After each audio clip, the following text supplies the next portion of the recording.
Pepper, the king of spice, was traded for several thousand years.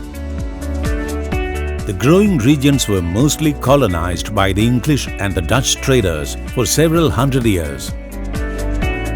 The first black pepper futures exchange, built in 1899, the New York Produce Exchange, was later demolished.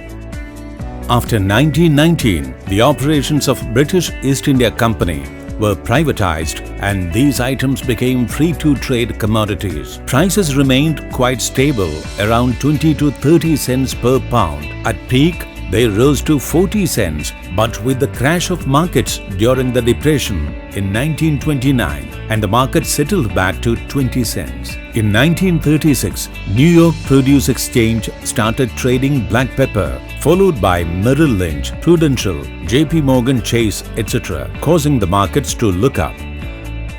The global production in 1940 was close to 65,000 metric ton, and 15,000 metric ton went to the US not only for consumption but as a trading currency. Markets rose from 0.2 to 0.8 US dollars per pound.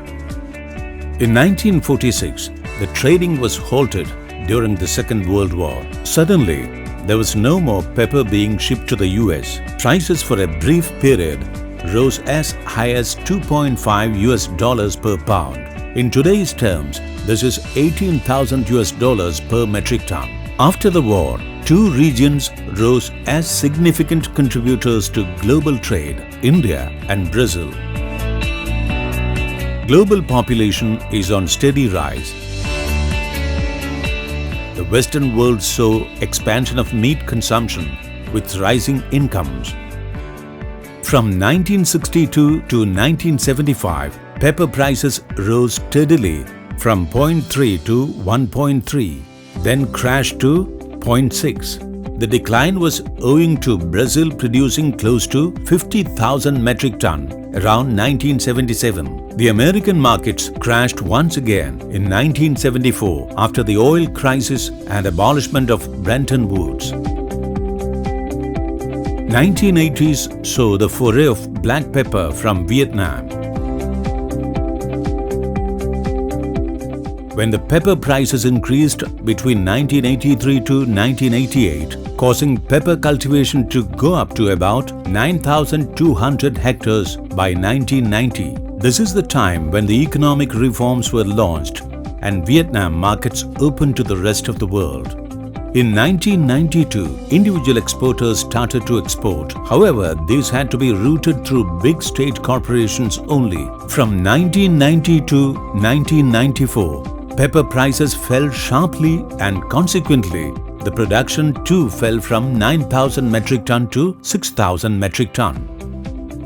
During 1995, exports got a boost as private sector was provided licenses to export directly. In 1996, the leading pepper manufacturing countries such as Indonesia, Malaysia and Brazil had a poor crop due to drought as a result of El Nino. Pepper price increased continuously from $2,000 per ton to up to $6,000 per ton. This further boosted pepper cultivation in Vietnam. Since 1997, the area of pepper in Vietnam has increased continuously. Since then, Vietnam started exporting pepper till early 2000. Pepper was sold mainly on the basis of bulk density and cleanliness. Multinational companies setting up processing plants in Vietnam with grinding and sterilization capabilities brought these capabilities to Vietnam. Intensive monocrop cultivation resulted in pesticide residues in the pepper. When European customers insisted on pepper meeting their pesticide norms, some companies started working with farmers to educate them on correct pesticide application. This also resulted in value addition and exporters are able to get a premium for such peppers. Ever decreasing price, now dipping even below the cost of cultivation, is the biggest problem faced by farmers. However, Based on expert analysis, the prices are expected to see a turnaround in 2 years' time. Pesticides residues in pepper has caused problems in exporting pepper to European countries. Many exporters are not fully aware of the regulations in the importing country. Intensive cultivation followed in Vietnam has not much helped the soil replenishment. Farms are increasingly succumbing to disease attacks.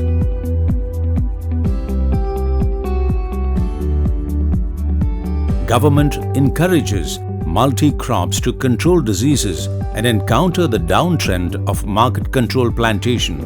IPM recommended awareness increase for farmers to follow good agricultural practice to produce export quality, sustainable pepper farm. Global pepper prices in the early 20th century were mostly governed by the demand from the Western world. In the latter part, an economic boom combined with growing populations saw large consumers such as India and China rise.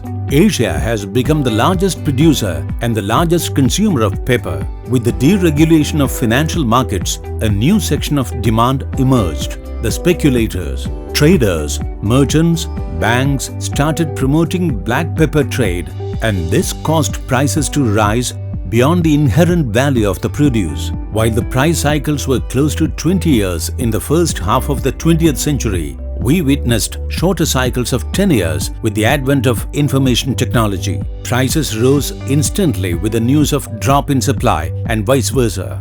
In the last cycle, prices of black pepper rose to $10,000 per metric ton in 2014, and in just 5 years from then, we are at $2,000 per metric ton.